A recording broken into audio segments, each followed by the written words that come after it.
Hey everyone, Eggman here with another video, and today we have a top 16 breakdown for the two international events that happened this past weekend, at least international for me here in North America. We have the TAC Oceania Sydney Regionals that happened in person, as well as excuse me, who let this happen? We also have the Raid and Trade August Online Treasure Cup, which is a little bit less diverse, and part of the reason I wanted to combine both of these top cuts. So, yeah, a lot of memes. Obviously, Newgate's super good. We'll probably talk about it in a little bit, but I do want to go over these events, together for both of them. And so both of them were live streamed as well. You can find the link here on my website, which is linked in the description, so you guys can find all the deck lists for both these events there, as well as just the links to their the Twitch streams if you guys want to see these. And highly recommend you guys do. So, and also if you guys appreciate all these videos and all this breakdowns and everything else, make sure to hit that like and subscribe button. We'll jump on into this though. So again, we do have 12 whole Newgates, 3 Zoros, and a Lucci for the Raid and Trade, and then a little bit tiny little bit more diverse for the Oceania one, where we had 6 Newgates, 3 Laws, with 1 Law taking the win, 3 Zoros, 1 Lucci, a Kid, an Ace, and a Katakuri as well. So we're just going to jump into it by archetype, and we're going to start off with the first place for the TAC event, which we do have right here, which is this is Jeremy's first place Trafalgar Law, which is a little bit more unique than what I've been seeing with Law, at least recently. Honestly, like I feel like Law is pretty much, it's understood all the cards that can go into it. Half of them are staples that you run 4 of, and then like the other half are just a pool of like 40 cards that you have to condense into like a pool of 25 cards, right? Something like that. That's really how it is. There's very little tech I find in Law at this moment, but there is a little bit more of like the more bizarre choices, I'd say, or more specific choices for Jeremy in this one. Particularly, we have a couple cards like the 2 copies of Basil Hawkins, which is pretty good menace. It's great for trading into things, and I think less people are playing Jet Pistol. It's a little bit easier for this to stay around than I'd say usually, especially since it gets over the Fire Fist 5k 4k range. It can get into it very easily with an Otama or a Gordon, but it's still there. But also the 2 copies of Kid, which I do like this in Law at times. It depends on the format and such, but you're a deck that likes to take your life very easily. You're also a deck that has a lot of blockers, so being able to protect this Eustace Captain Kid is really nice. The only issue is that you got to make sure you have enough resources to defend it, but once you're there, I think that's really strong. So I do like this. When I haven't really done it since set 1. Set 1 I used to put like a copy or 2 of Eustace Kid into Trafalgar Law, but it feels really good for there. So otherwise, just kind of our general choices, but a lot of events, 3 events, which is more than we usually see for Trafalgar Law, and then also 3 Zoros, 3 copies of Nico Robin instead of Vista, and everything else from there. So I'm surprised a little bit that we're not playing at least 1 copy of Vista, since it's something you can play off the Eustace Kid, which can be impactful for those trades. But also, I think there are less decks that kind of get hit by Vista right now, and so being able to use Nico Robin for just like an attacker and stuff, you really, I don't think you're really put aside from the slower turn. The only thing that's rough is that Nico Robin's in the 4K, so then it's easier to get hit by Fire Fist with this than like your Zoro at times. So anyways, but this list, congratulations to Jeremy for their finish there. And then going into our Newgate, so we have Antoni, which is the winner from the Raid and Trade event. And I wish I manually inputted all 12 of these lists from Raid and Trades, since they did put some graphics out, which are really great. Make sure to check out their Instagram. But I had to, just because of how my website works, I have to hand put it into dev. And let me tell you, they were all pretty much this. There's like few variations for this deck right now. It's pretty much like, what 2K Straw Hats do you like? Do you like Shanji? Do you like the Luffys? Or do you like the Usops? Robin's like a little bit of a tech choice. Gum Redhawk's a little bit of a tech choice. Marco 4-drop blockers not needed anymore for this deck. So either the Chopper or the Foss is usually the play. And then whatever 4-drop vanillas that you like. And I got it, like, we have to be consistent on these. Like, it's always like Atmos, Frankie, but like for me, it's like some people play like the Luffys or play the Speed Jill. It's just like I gotta shuffle them around. It's just obnoxious for me. So I wish there was like a standard of those, but they are different cards, so we do have to do that. But yeah, and then also like the top end, like Luffys are pretty common, Aces are pretty common too. Like this one I think is good all by itself. I think less people are playing Newgate outright because it is a one of, and sometimes you just don't have the tempo for it. So I think people are finding that it's bricky if you can't like consistently build your deck around it. And I don't dislike the idea of just taking out the deck altogether. So, but anyways, this is the build, and like very similar to a lot of the other builds that we saw. And also I want to mention too that, I am, memeing and joking a little bit how good Newgate is. And I don't have any, hate or anything else for anyone who plays this deck, because it is a competitive event. You want to do well, and I think Newgate's definitely one of the best leaders. You know what, I'm going to just say he's just the best leader in this format at this point. But it's just, obviously 12 out of top 16 is pretty rough for what it is. But it's just kind of how this works. And I definitely think people want to win, and I don't have anything against that. And I respect that hustle too. So it's just, man, the diversity is just at an all-time low, I feel like, for this card game, which I hopefully it gets better. We'll see if that's the case. So we have that there. Then also we do have the Newgate that, so this is Lamb's version of it from the Oceania event. And as you'll see, it's pretty similar to what we've been seeing.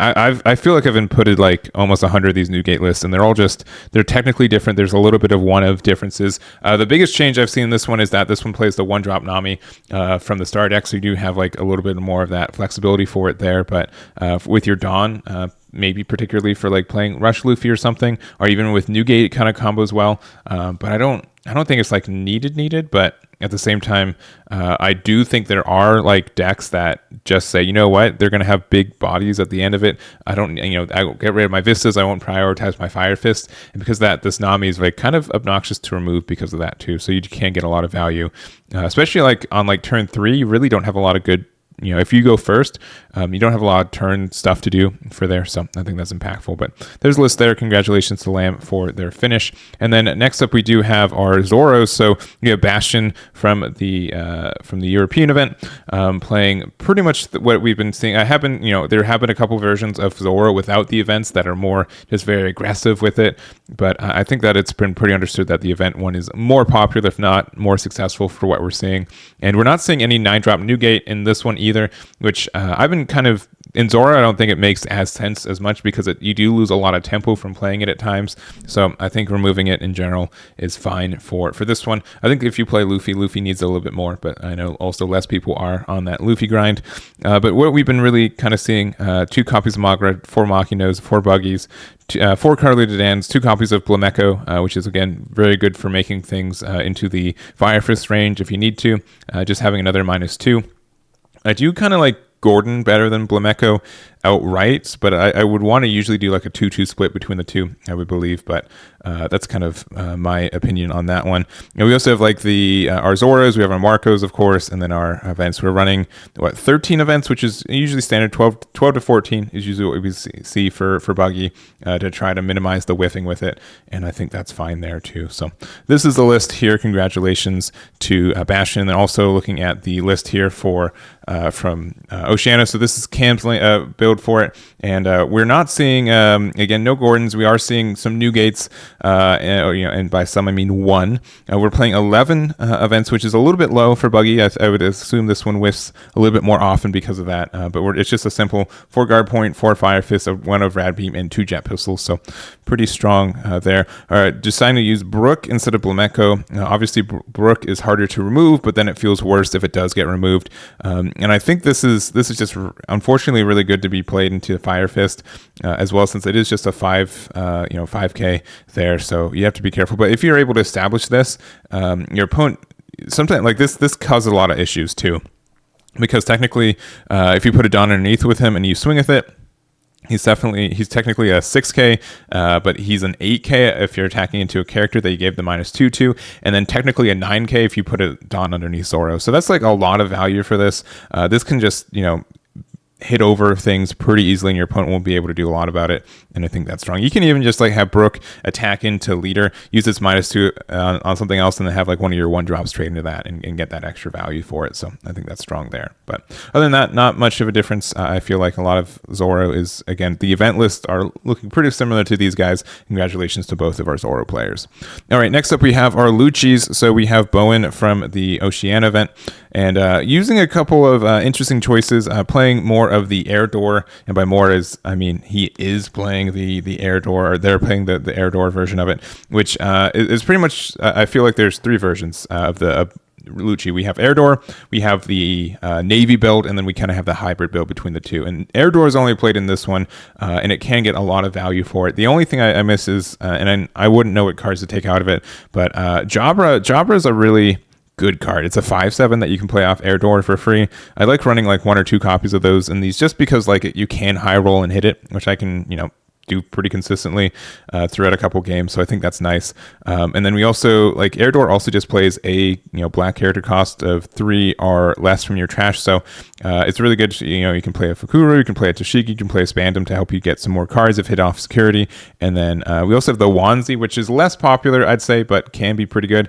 You can discard a card from your hand to KO something with a cost of 1 or less, which is imperative too, because you can use it in conjunction with your leader effect to get the effect off. I do kind of like Kobe a little bit better in the spot. I know he costs 1 more, but he hits 3 or less, and he has counter cost. And you technically can play him off air door, which means you can Kobe, play him, and then you can use the effect to discard a card and get rid of something, which can be really powerful. But I think that's strong for that too. It's kind of like just like a smaller, like a jankier version of Impact Wave, but it does work out.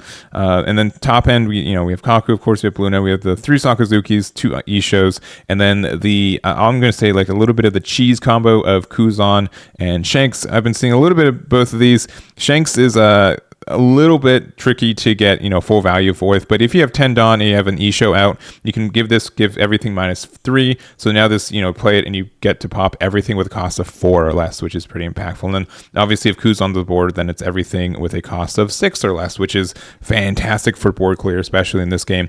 If not, just a little bit cheesy to get that set up, especially since neither the Shanks or the Kuzan is searchable in this deck. So anyways, that's the list there for Bowen. And then also we have one for the European event as well, and this is honestly pretty similar to what I've been seeing here for like the hybrid build. I've been seeing Arizona has a lot of Rob Lucci's here. Shout outs to Clay, who also was able to top the PPG event during the same time with I think an almost identical build of this one. Is very, very close. I think like the big change is like the number of Spandams and also running Garp at 2 of instead of Suru I think at 4 of, so like the same amount of 2Ks for you.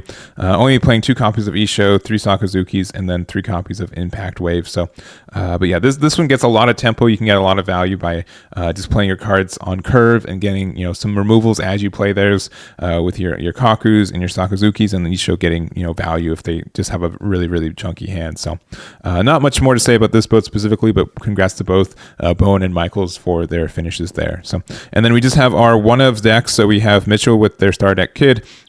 With this weekend in general, we have seen Film and Supernova do well, and this is obviously more of the Supernova build. I've been looking at this deck list for like this build is pretty similar to what I've been seeing for the last little bit. The only new card we have is the 2 of the 4-drop Yamato, which is strong in its own right. Being able to play on like this is a really good card on curve because it's a 6K, which means that it's hard for your opponent to KO it outside of like Jet Pistol or like Black using some additional moves. Since a 4-drop and a 6, it means like either Sakazuki or you have to like combo something with Kaku to get rid of this, which is great. And then also just being able to rest means you can get rid of something on your opponent's board and feel really good about it. It also combos really good with itself. The 5-drop being able to Yamato to rest the blocker, and then you put like a couple Dawn on your Yamato, and then you have a 7K double attack banish, which can get a lot of value, or just make your opponent discard cards, which is great. We also have X-Drake for just an additional removal, 4 of the Captain Kid, and then 4 of the Law as well. So we've been seeing again Captain Kid, pretty similar list since pretty much set 1. Again, the only new card is Yamato from set 1, outside of set 1, but deck is so good, and congratulations to Mitchell for their finish there. We also have a copy of Ace, and Ace has definitely been popping up more than I thought it would post restriction list. I thought it was just clear out because a lot of the cards that got hit were especially important for Ace, but still being able to find some value, I think, is really, really strong for the deck in general. We do have, obviously, a lot of events for our effects. We have 18, so Buggy makes sense. We also have, we talked about Brook earlier, but this is such a menace, as said, and this is great for putting stuff into range for other, destruction effects, including the Fire Fist, and not as much Flame Emperor, but I guess if they have like a big 10k out there, which does exist, you can Flame Emperor it away, which is really nice. So Ace works well, Marcos work well, the Otamas as well, keeping stuff in range, and then like I really do like Seaquake. Seaquake with Brook means that you can pop something with 5k or less for 1, and that's really, really efficient. So I think that's strong too. So a little surprise of only 2 copies of Guard Point and 1 of Rad Beam. We do also have the Crossfire, which gives -4 either main or counter, which is great, and I think that's strong. So anyways, this is the Ace list. Congratulations to Jake for their finish there. And to finish it off, we have our only yellow between the 2 events. It is the one of Charlotte Katakuri by Paul, and we've been seeing Katakuri do okay. I think post-restriction, I think people thought it was going to be one of the best decks post-restriction list, including myself, and it just hasn't really been the case. But it did get, obviously, some new boosts from the star deck, primarily the Yamato as well as the Arrow. Both are very good. Being able to have a 1-drop 3k counter is fantastic, and puts it on like so many decks. That's like why red is partially so good, is because they have Guard Point. So having an in archetype or in color Guard Point, I think, is really strong. And then just kind of the top end of a 3/3/4, which is a little bit, normally it's like a 3 of Linlin, a 2 of Katakuri, it's a 4, and then like a 5 between, I guess, the 7-drop and the 8-drop. But this card's still doing really great.